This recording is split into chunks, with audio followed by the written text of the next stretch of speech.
Em 1962, o psicólogo Stanley Milgram quis responder a uma das perguntas mais sombrias da história. Como pessoas absolutamente comuns podem cometer atos terríveis simplesmente por estarem seguindo ordens? O que ele descobriu no laboratório dele, lá em Yale, foi, para dizer o mínimo, chocante. Vamos mergulhar nesse estudo que marcou época. Olha só esse número, 65%.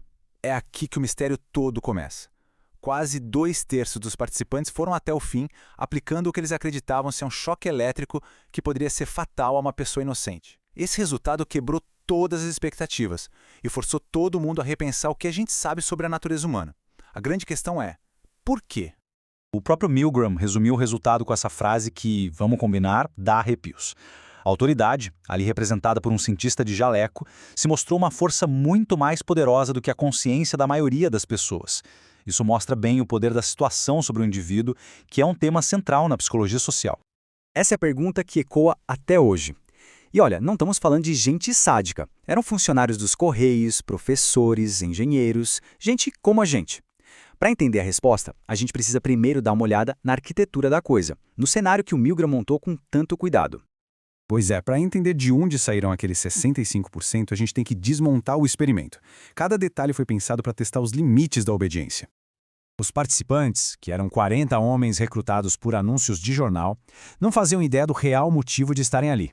Eles achavam que estavam ajudando a ciência, e numa instituição de prestígio como Yale. Foram levados a acreditar que estavam fazendo algo por um bem maior, sabe? E esse detalhe é crucial para o que aconteceu depois. E aqui a gente vê a sutileza da coisa.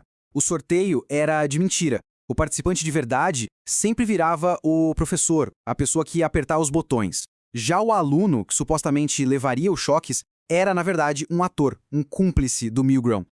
Essa máquina, com essa aparência séria e essa fileira de botões, foi feita para passar um ar de autoridade científica e de perigo.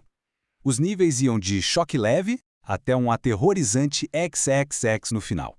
A cada choque, o professor ouvia respostas gravadas do aluno que iam de gemidos de dor a gritos desesperados sobre um problema no coração, até por fim um silêncio total e assustador.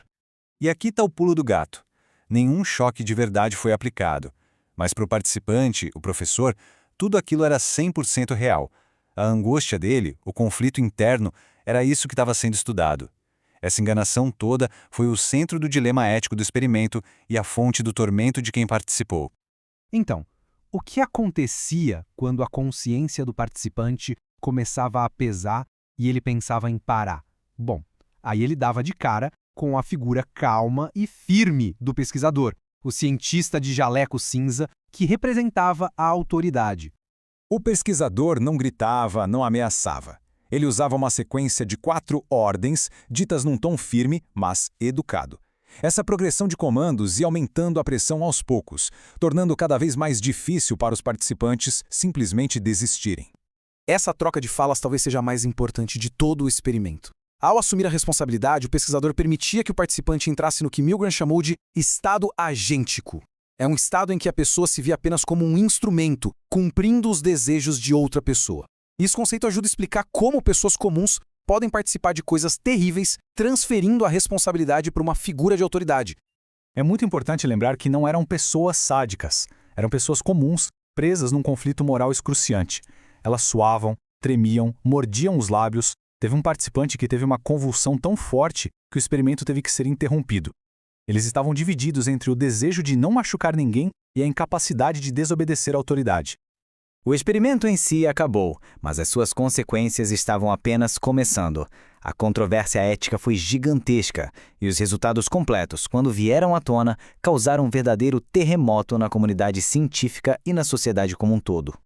Antes de começar, Milgram perguntou a vários psiquiatras o que eles achavam que ia acontecer. A previsão deles foi que apenas 1%, só os mais sádicos, iriam até o final. O resultado real? 65%.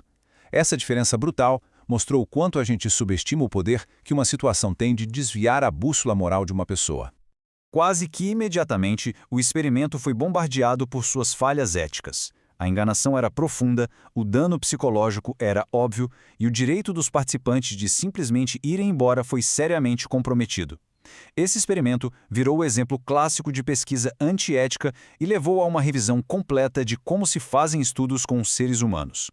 Mas no meio de toda essa confusão ética em torno do experimento de Milgram, surgiu um legado importante de proteção para os participantes de pesquisas. Ele se tornou um divisor de águas, que forçou a comunidade científica a redefinir, lá na base, as regras do jogo para todas as pesquisas futuras com gente de verdade. Essa linha do tempo mostra uma conexão direta daquele laboratório em Yale até a criação dos padrões éticos modernos. A angústia sofrida pelos participantes de Milgram foi o estopim para a criação de regras como as do relatório Belmont, que hoje protegem participantes de pesquisa no mundo todo. Respeito pelas pessoas, que basicamente significa que a pessoa tem que concordar em participar sabendo de tudo. Beneficência, que é a obrigação de não causar dano. E justiça, que garante uma seleção justa dos participantes. Esses 3 princípios, que nasceram da controvérsia do estudo de Milgram, hoje são a base da pesquisa ética com os seres humanos. E assim a gente volta à pergunta inicial, mas com uma nova perspectiva. O experimento de Milgram não é só sobre o que aconteceu em 1962. É como um espelho que reflete uma verdade bem desconfortável sobre nós. A questão que fica, ainda mais hoje, numa era de desinformação e polarização, não é só qual voz a gente escutaria, mas como a gente cultiva a coragem de seguir a própria consciência quando a pressão para obedecer é esmagadora.